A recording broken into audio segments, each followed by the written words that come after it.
Welcome to the intersection of technology, cybersecurity, and society. Welcome to ITSP Magazine.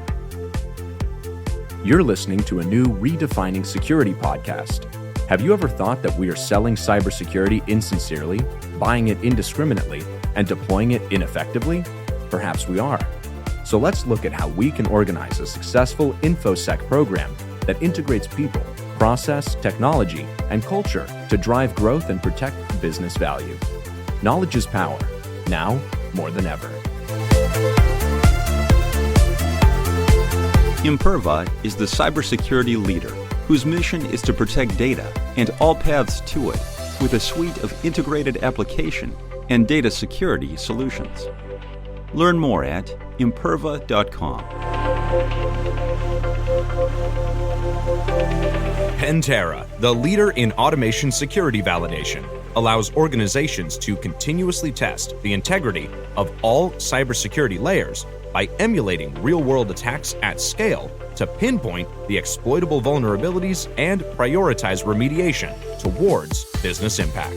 Learn more at pantera.io.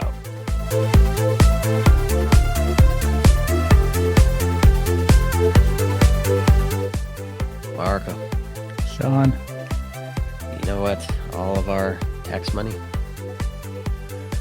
it's going to the right place, and we don't even use it. Really? Is that a virtual place though? The one that we're not using? It's a virtual place. Yeah, it's in the metaverse. All our money goes there.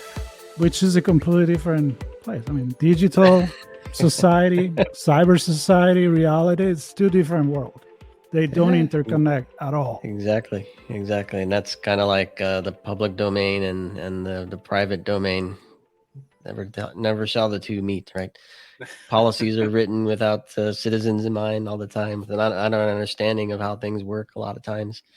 Now we're playing a little bit of fun here, but this is an important topic because cyber threats. Obviously, this is Sean Martin. I'm joined by Marco Ciappelli as a guest today, and we have Hunter LaCroix on with us. Hunter, it's good to have you on. Nice to be on. Thank you for inviting me. We're on Redefining CyberSecurity. We're all about operationalizing technology in a way to protect the business and government entities as well, which includes state and local and federal agencies.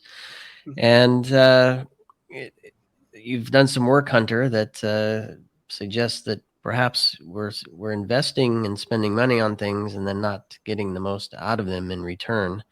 And I'm excited to have this conversation. I'm going to leave it there and let people wonder what the heck we're talking about. I'm going to pass the mic to you and give you a few moments to share a few words about who Hunter is and what you're up to. Yeah, so I'm Dr. Hunter LaCroix. I'm a professor at the University System of Maryland, where I teach at the University of Maryland Global Campus, as well as other systems within the Maryland system. Previously, I taught at the University of Pittsburgh's Graduate School, taught cybercrime, Homeland Security Affairs, emergency management courses, as well as information security courses. In addition to that, my background is for an emergency management perspective. I've worked as a firefighter, EMT, rescue specialist for various local and state agencies and organizations, as well as a contractor for those same types of services for both athletic teams as well as state, federal, and local contracts for emergency management services. So a little bit of everything. Kind of a technical background as well as a physical disaster and emergency response background, and that's kind of what inspired gelling these two topics, bringing that physical and digital world together, and specifically with the topic of cybercrime, ransomware, and cyber disaster. In the emergency management community, we don't really look at cyber as a true mechanism of disaster. It's something that doesn't really hit us from an emergency management perspective, but it really is becoming a critical component for emergency management professionals to really have to start planning and thinking about in a traditional aspect. Great example is there's a cybercrime every 39 seconds. There's, a increasingly aggressive cybercriminal activity targeting local and state governments. And what inspired our original research was a ransomware strike against a large municipality a couple years ago, where the municipality ended up having to take millions of dollars out of various city accounts to respond to a crippling ransomware strike, where the ransom was really only several $1,000s, but they lacked the IT infrastructure on hand to respond. And when we were going there to talk to several folks in the municipal offices and local leadership, we were asking them, what led you to spend 18, 20, 40, $million for this type of cyber incident response, instead of using the local National Guard unit 10 minutes down the road. And, the folks on staff just kind of stared at us and deer in the headlight, looked at us and said, well, we didn't even know the Guard had a cyber mission, let alone that there was, a cyber defense squadron and an IT information security squadron right down the street, 15 minutes away. So that was a major inspiration for our research to see how widespread that disconnect and problem was at the local and state level of operations. Yeah, when you say emergency response or emergency management and like widespread disaster, the first thing that comes to mind are natural disasters driven by weather and Mother Nature, hurricanes and tornadoes and earthquakes and things like that, where it seems we've gotten our act together for the most part in providing initial emergency responders and then near term emergency response and longer term emergency management. Are you saying that, and National Guard is part of all of those things, right, at some point? So are you saying that the cyber realm already has this in place with the National Guard? In several states it does. And in several states that we were examining, there was a very robust cyber capability that had developed around the physical disaster response framework. In several places we asked folks, what happens when there's a flood? They said, we call the local sheriff's office, we call FEMA, and we call the Guard. We need sandbags. Okay, what happens when there's a fire? Oh, well, we call, the fire department, we call the Forest Service, and we call the Guard. Okay, well, what happens if there's a crippling ransomware strike that takes out, your city's network? The FBI calls you. Yeah. You unplug the computer. That's what you do. Yeah, exactly. You unplug the computer and that's it. You just don't have a computer anymore. Well, no, actually the standard, a lot of folks said, we'll just call the FBI. But when we started talking to folks, previous federal agents within the FBI's, criminal investigation services, cyber investigation services, they're not really staffed to respond to a widespread municipal cyber attack like we've seen. They're really for post-incident investigation support. They're there for forensics and for imaging computers to help identify a culprit and attribute it, but they're not really there to stem the bleeding. That's that first scale of emergency response you're mentioning. If the fire is still raging in the city, the buildings are going to burn down. It doesn't really matter how we rebuild afterwards. We got to put the fire out first. It's threat mitigation at its source. And, when we started asking folks, why wouldn't you call the Guard? A lot of them immediately in the emergency management community said, well, I never really thought of cyber disaster the same way as a psychological, connection. And so that's actually what we were really examining. And we ended up surveying hundreds of National Guard officers, law enforcement, emergency management community folks, local, state government officials. And there was an overall distinct difference in how cyber incidents were viewed than physical disasters, as well as the Guard's role in them. We asked folks, 1,200 respondents across those various organizations, is the Guard a trusted partner in physical disaster response?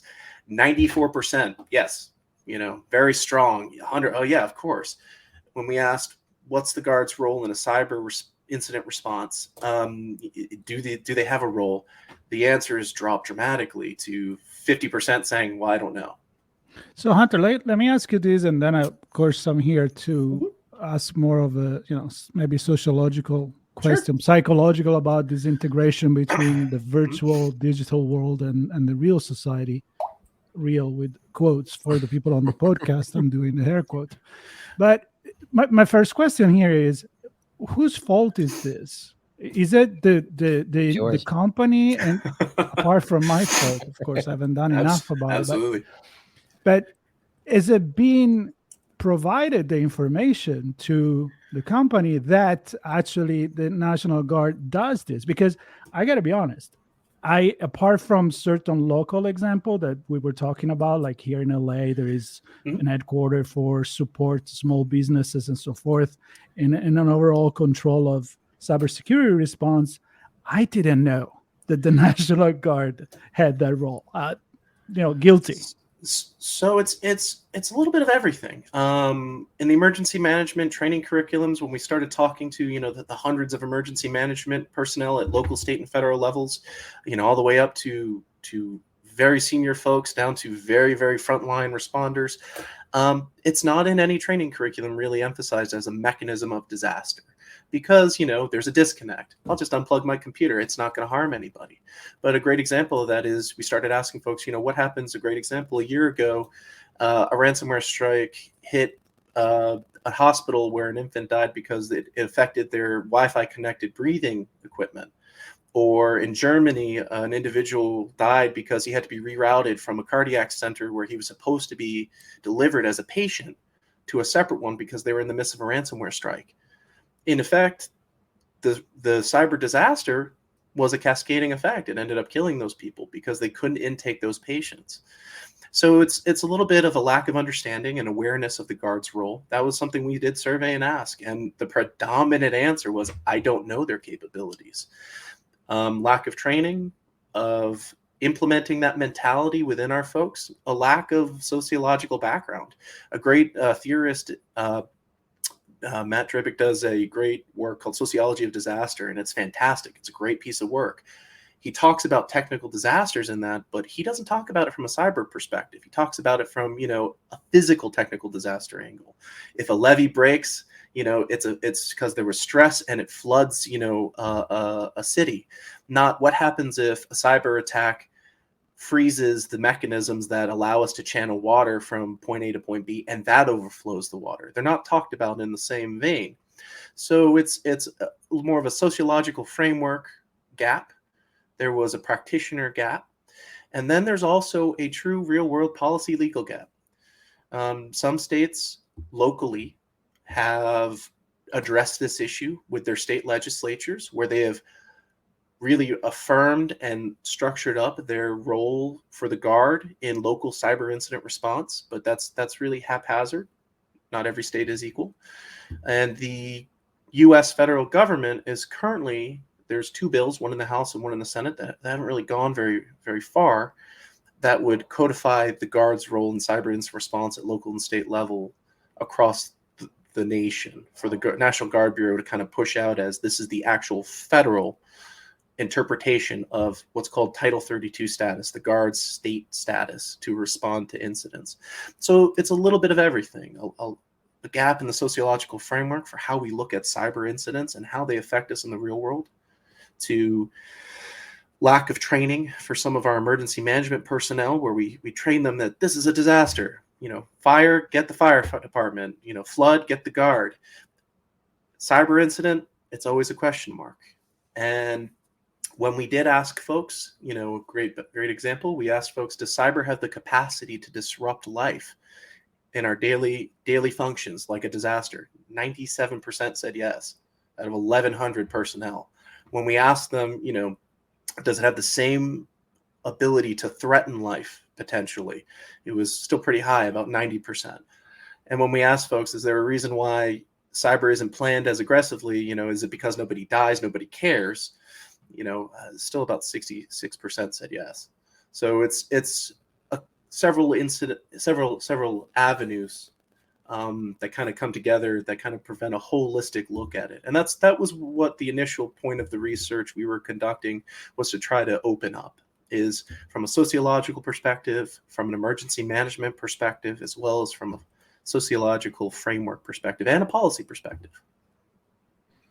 Now, Morning, I don't know if you have insight into this, Hunter, but kind of the organization of the organization, if you will.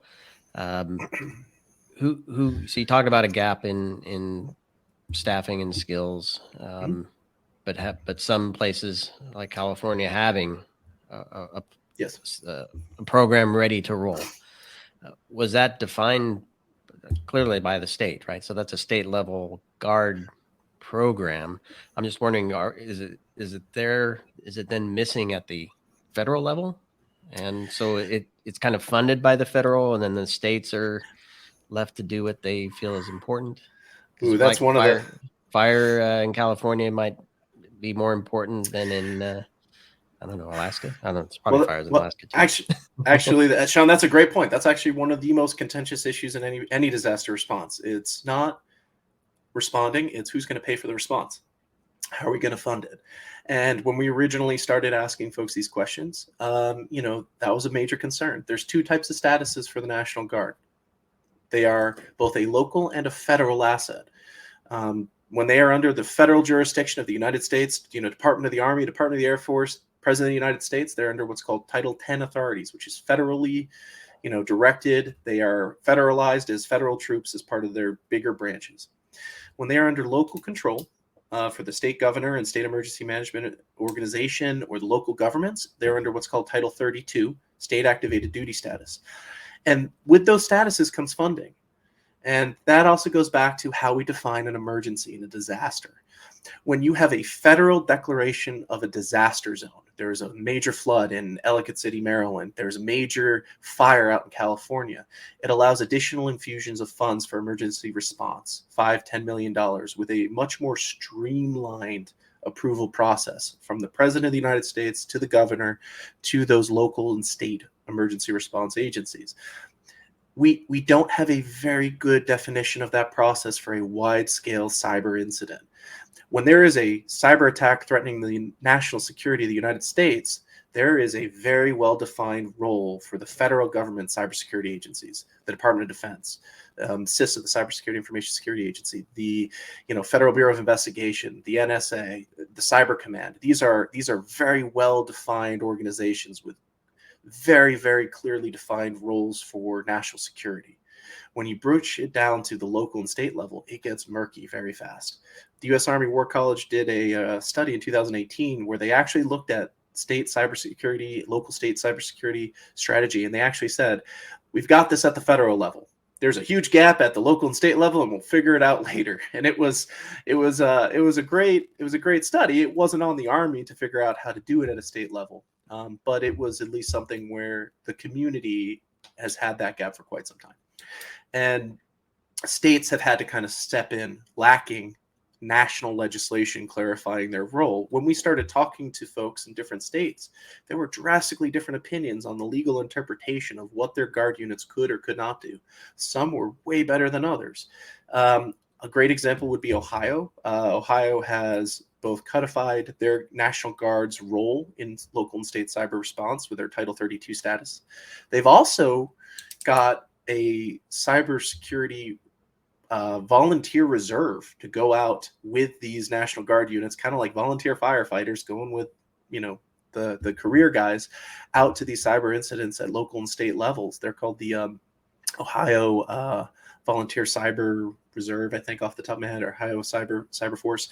And, very, very proactive.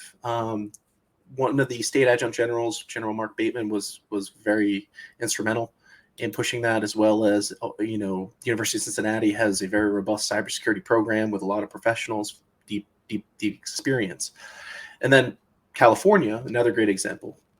They have 40 National Guardsmen on state activated duty, meaning their deployment is to their Guard Cybersecurity Watch Center in California, and they're on orders there as a full-time National Guard person as their day job for 9 to 5, 24/7 for the duration of their deployment. Specifically for response, not for monitoring. They're not us. Do they do monitoring as well? Well, monitoring as well. You have to fund. So it's a cybersecurity watch center as well as an incident response command, and it's one of those things where it's a focal point, right? So if there's an incident in LA and LA city manager needs something, it's somewhere to get the governor's office, an answer from what does the Guard have from a cybersecurity perspective. Let's call the watch center. In addition to using it as a focal point for response. A lot of states use their joint state headquarters, the headquarters of the National Guard, to kind of quarterback a cyber incident response. A great example we saw of that was the state of Texas and Louisiana as well. In 2019, they had statewide cyber ransomware strikes. Texas was a great example. They actually sent out teams from their joint state headquarters all over the state to respond to the cyber ransomware strikes. And they were able to mitigate that incident in about a week and a half with their guard units going out and assisting local entities. So it's a very key thing in cyber, in the guard cyber especially. Not every guard unit is created equal. Not every state is created equal. And that's a problem. There is kind of a have and have nots. And that's something where we also wanted to emphasize that, with awareness will come additional resource and training, and also additional conversations of how we spread out that coverage. And so one thing that I'm thinking about is it isn't, you can kind of clarify this for me, but what I would think is it isn't just we're under attack, let's call the guard. I presume you have to be prepared and ready to have the guard assist in the response, right? So perhaps some relationship beforehand, at least a plan internally to say, here's how, if it reaches this point, we're going to call the guard. Do you have any insight into that point? Absolutely. Actually, that's a great point. Every network is different and it's configured differently. It's like going into somebody's neighborhood or somebody's house. It's going to look different every time. Having local knowledge is incredibly important, and also building pre-existing relationships is incredibly important. The Maryland National Guard has a very forward-leaning set of officers who go out, and it's their SICR team, their critical infrastructure and knowledge resource team. They go out to, the local water company, and they put a National Guard body in front of you as the manager of the local water utility, saying, I am Colonel so-and-so, I am Major so-and-so. This is me. If you have a problem, you call me, we'll work our way through and we'll get you through the state process to get resources or get help out there. As with every other part of emergency management and information security, and even just private and public sector relations, it's all about building those public-private partnerships before the incident, getting as far to the left as possible. But you have to know that they exist to call them, or at least know when they show up that they're there to talk about that. We did ask several folks, including in our survey, do you trust the guard to be a lead role in cyber incident response?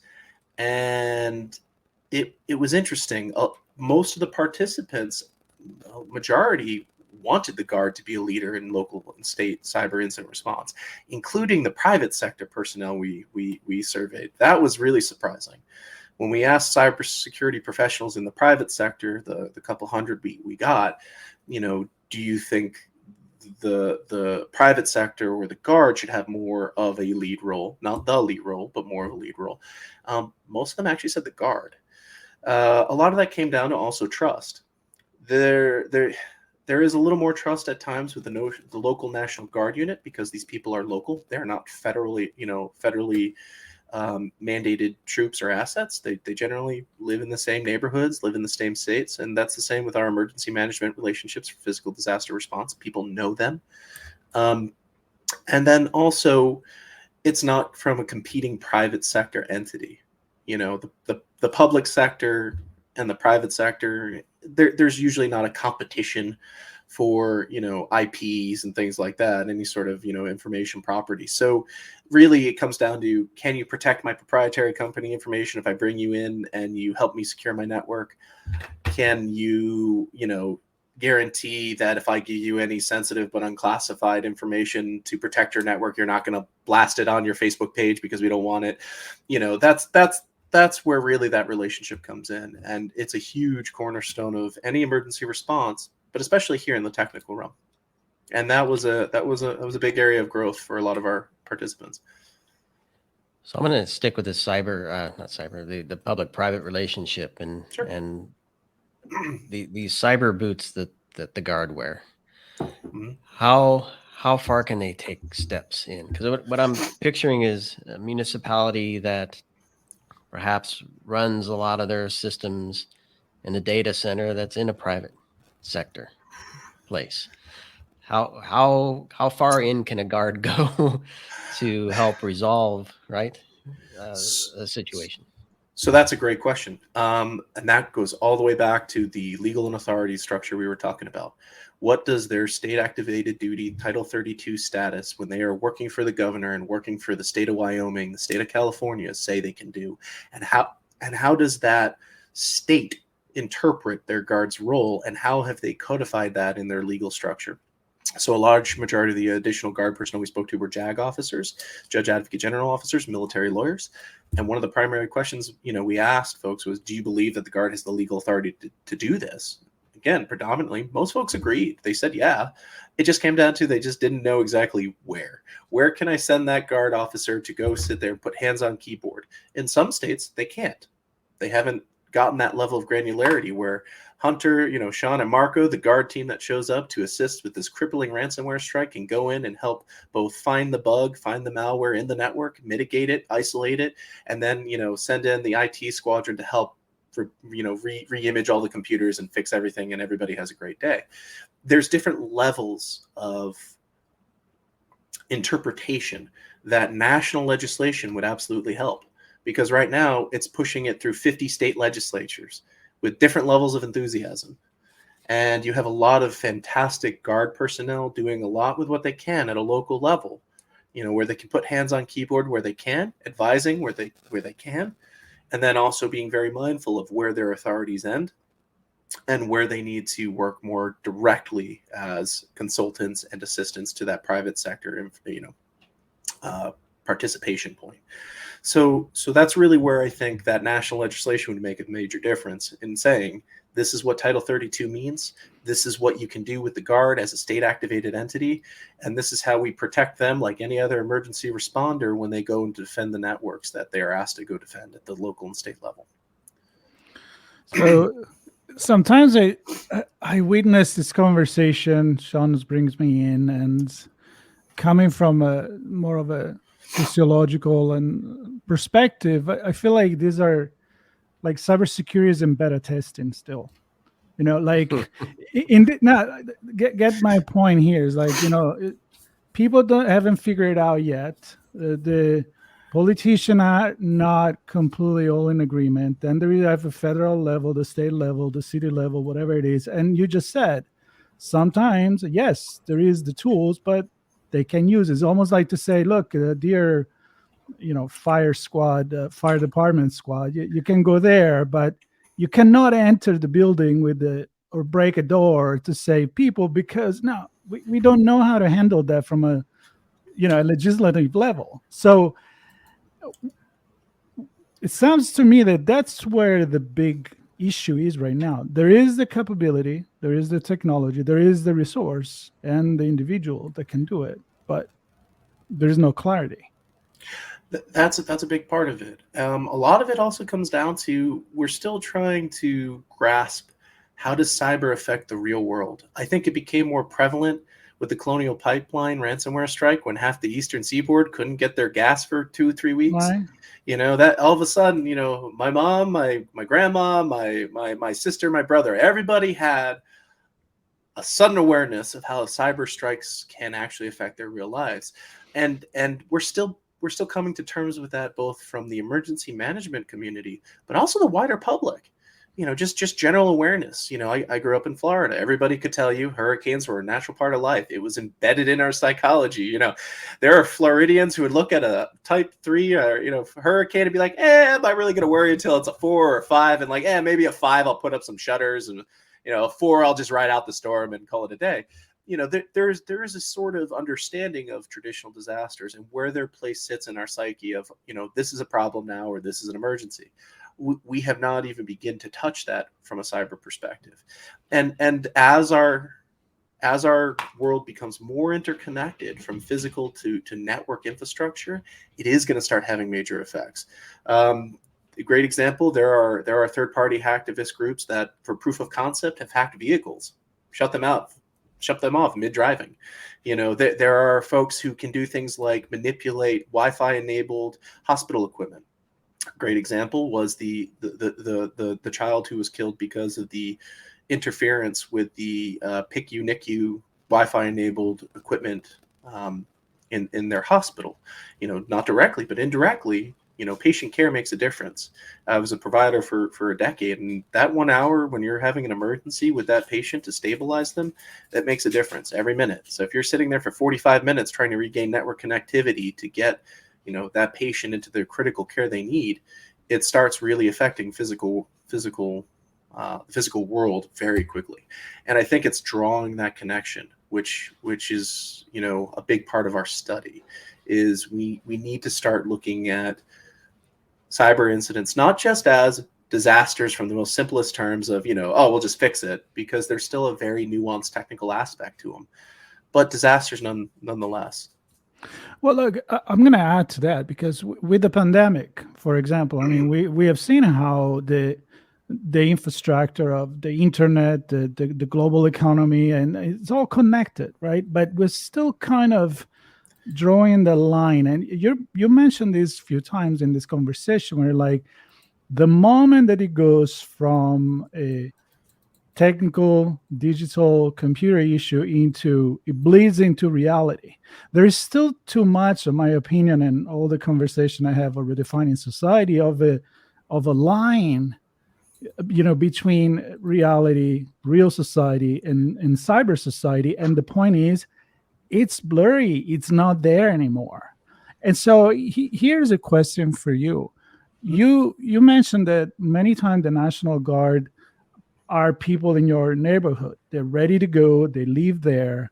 So I'm wondering, in the preventive aspect of this, how much could they actually help to go into schools, go to library, go to the business? So to help doing some sort of a public service announcement to educate the public, and also say, as I mentioned at the beginning, we're here to help. If things actually happen, you can call us.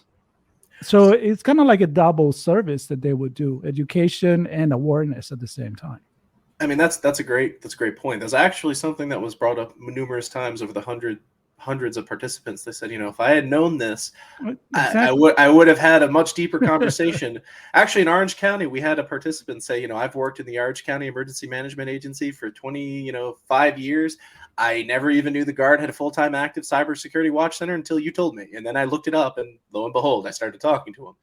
I think, it is a combination of awareness and outreach, and part of it is on the Guard to better articulate their cybersecurity role. I mean, the Guard, like the larger military, still is facing a recruitment crisis. They still need to hit their goals, and it's getting harder and harder to define, what we need from the technical workforce, both within the private sector, the public sector, the active duty military, and the National Guard and these reserve forces. But better awareness, increases both recruitment drives, collaboration opportunities, training opportunities, and networking opportunities. There were several people, both from InfoGuard and different networking events. When we were chatting with them, they actually reached out to the state contacts in the Guard units we had chatted to and formed that connection and invited them to start participating in their exercises. It's a matter of both getting our folks out into the field so people can see proof of concept. Can you actually help me? And then awareness so they can start implementing them into their plans. A great example of that was in Louisiana. They had a ransomware strike on a Friday. The Guard was called out. Over the weekend, schools were reinstated their networks by Monday. Much to probably everybody who goes to those schools, jargon, like if I was a 13-year-old kid, I'd be like, no, the Guard. But, I think that's a very big part of the conversation. And I think, Mark, that's a great point. That's building a cyber mindset, for tomorrow, today. And it does come down to understanding that we do live in the beginning of the era of cyber disaster.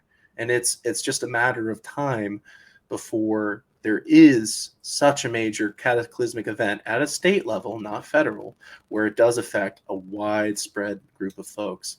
And I do want to clarify that, because I've had folks ask, well, we have all this great awareness at the federal level. Is this really necessary? Again, absolutely, it is necessary, because when you think somebody hacking the Pentagon, there are 7 agencies that are going to respond to that. who helps Jackson County, Georgia?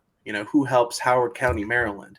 When we asked the local and state officials most affected by it and who would get the most benefit, almost every single one of the local and state personnel, said immediately municipalities.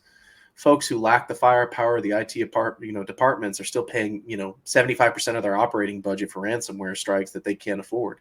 One county got hit twice within a 6-month period by the same actor, and they paid almost their entirety of their operating budget because they lacked cyber insurance. They lacked these resources that the federal government and state government have. Well, I wanted to think, and I don't know, I know we're coming up on the end, close to the end of time here.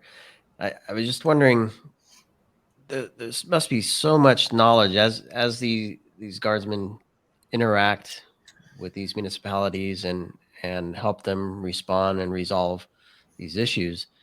The amount of knowledge that they're gaining is tremendous, right? Here's how the actors work. Here's how they laterally move. Here's the information they're gathering. Here's how they exfiltrate it. Here's how the ransomware is conducted. And yes, there is a key. There isn't a key. Should pay. Shouldn't. Just tons of stuff there that's tribal knowledge now. Is that, and this may be forward thinking, but is that something that the Guard is looking at as well to kind of help, to kind of maybe back to Marco's point a little bit, reinforce the preventive measures based on what they're learning in the response part of it? So that is an area of growth for both the Guard, public, and private sector, because most private entities are wary about proprietary information going out there, as well as proprietary vulnerabilities. That goes back to the establishment of trust in those networks. Have my people help you. You represent a private sector entity that has, a critical infrastructure mission.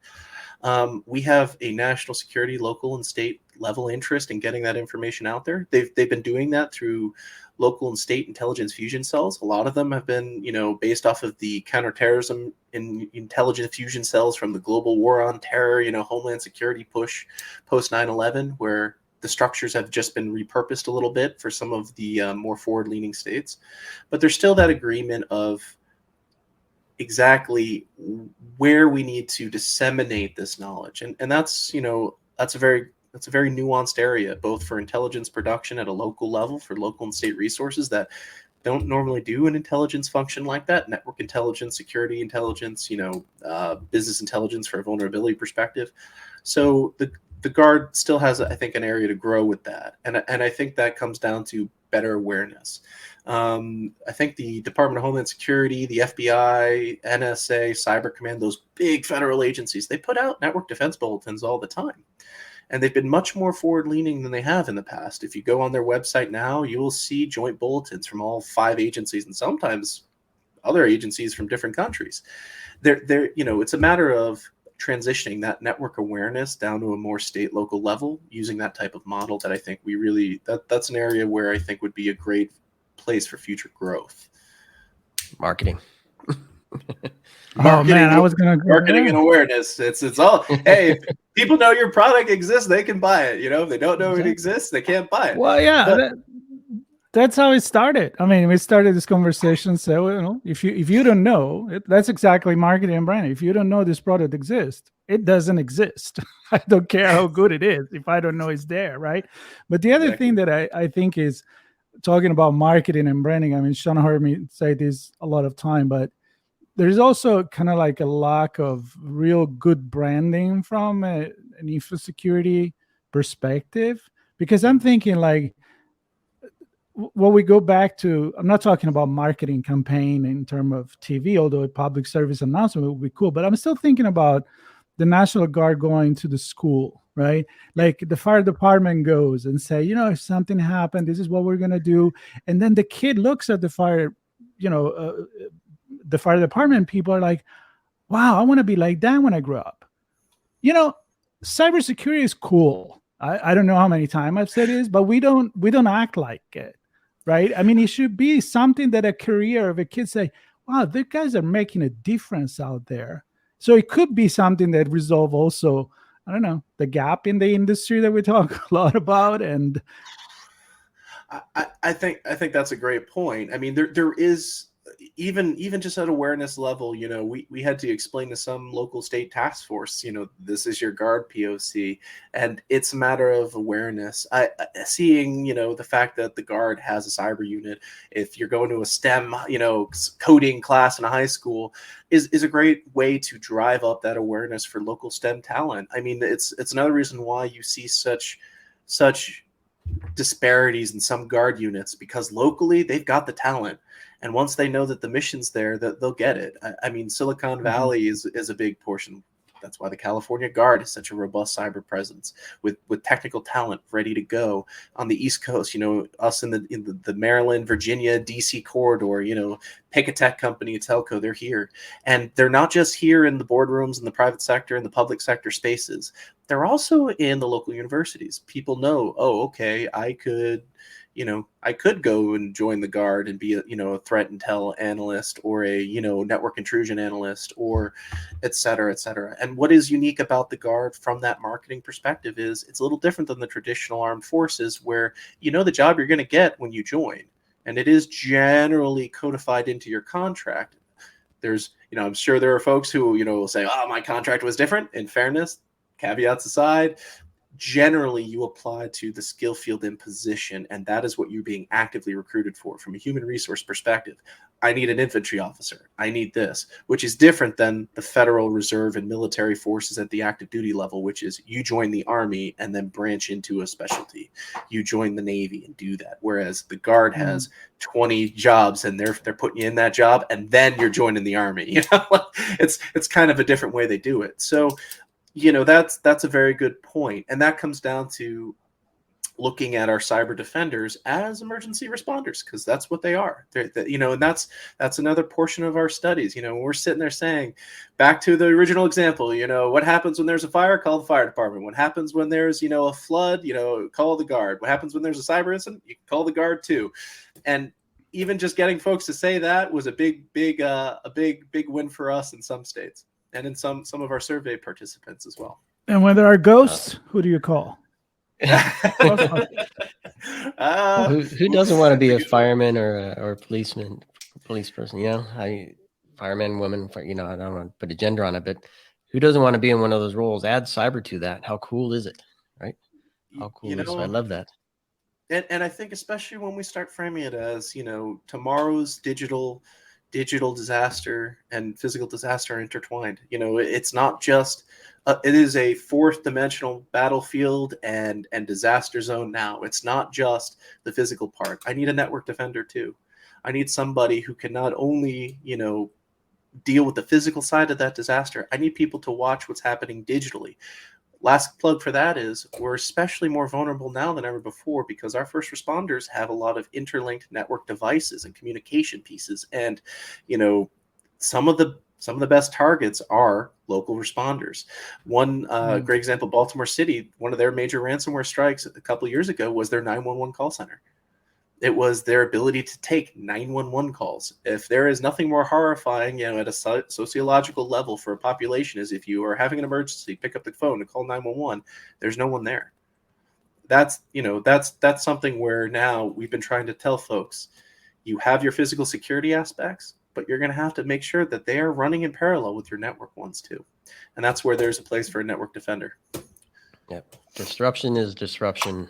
I think it's hard to figure all the scenarios out, which is why it's so challenging, right? Just that one in itself is pretty powerful, and there are a gazillion of them, and it may not immediately result in a patient on a hospital bed passing, but it could ultimately impact a lot of societies. And I don't know. We can go for hours on scenarios. I don't want to do that.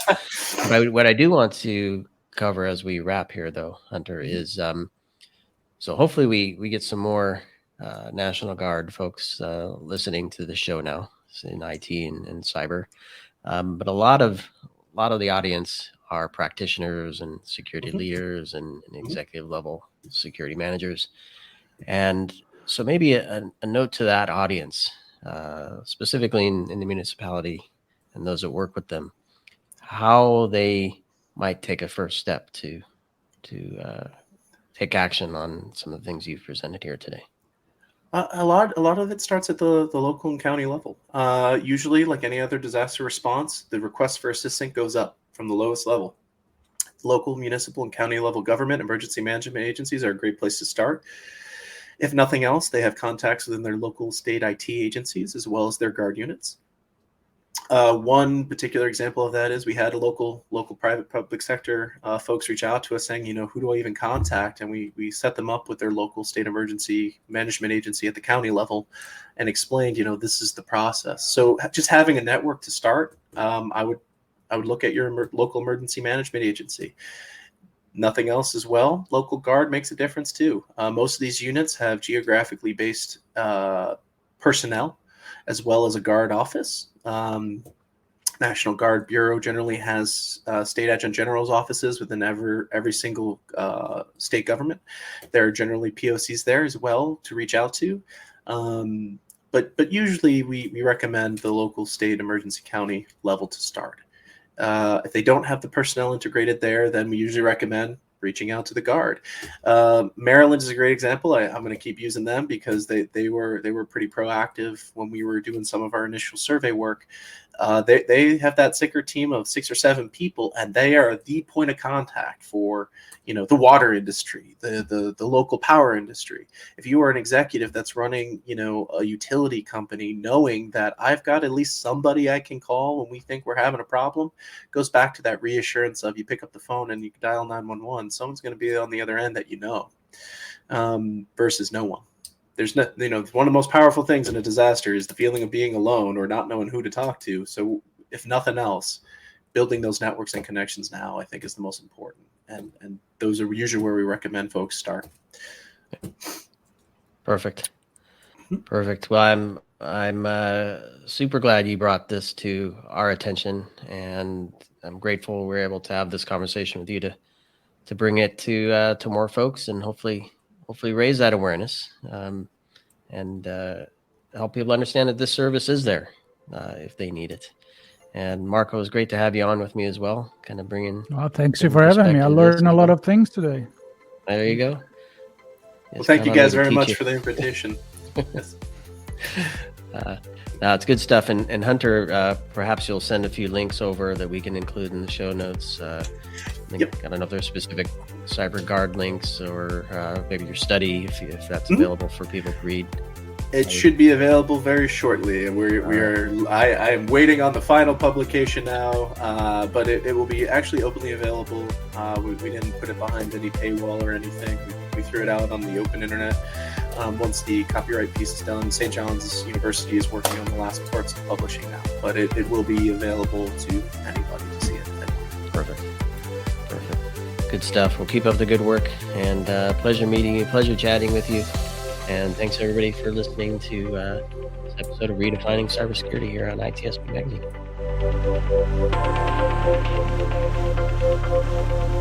Pantera, the leader in automation security validation, allows organizations to continuously test the integrity of all cybersecurity layers by emulating real-world attacks at scale to pinpoint the exploitable vulnerabilities and prioritize remediation towards business impact.